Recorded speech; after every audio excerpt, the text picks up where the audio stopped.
मैं अगर फिरना चाहना घोड़े ते जानी अपने शौक वास्ते, एक नीयत मेरी ये हो जाए मैं जहाद वास्ते रखना चाह, नबी पाक ने रखा है इंतजार विच इमाम महदी जी दे, बिल्कुल सुन्नत पूरी हो जैसी सवाब सुन्नत मिलसी। और बिल्कुल दूसरा यह है कि घोड़े उत्ते कीते गया खर्च जिहड़ा वो क़यामत वाले दिन पुछया नहीं जाना। एग्जैक्टली सर, इत्थों तक नहीं, घोड़े ਦੇ ਉੱਤੇ ਜਿਹੜਾ ਬੰਦਾ ਘੋੜੇ ਪਾਲਦਾ ਉਹਦੇ ਤੇ ਜ਼ਕਾਤ ਵੀ ਮਤਲਬ ਸਮ ਹੋ ਕਿਧਰੇ ਜਾ ਕੇ ਕੰਸੈਸ਼ਨ ਲੱਭਦੀ ਹੈ। हाँ जी इसी तरह ही। ठीक है।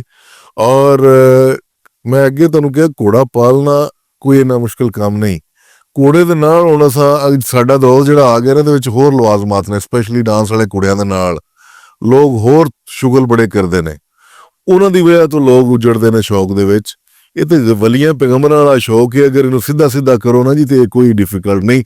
ਖਾਸ ਤੌਰ ਤੇ ਫਿਰ ਕੋਟ ਕਰਾਂਗਾ ਮੈਂ ਗੱਲ, ਇਹ ਸ਼ੌਕ ਹੈ ਜ਼ਿਮੀਂਦਾਰਾਂ ਦਾ।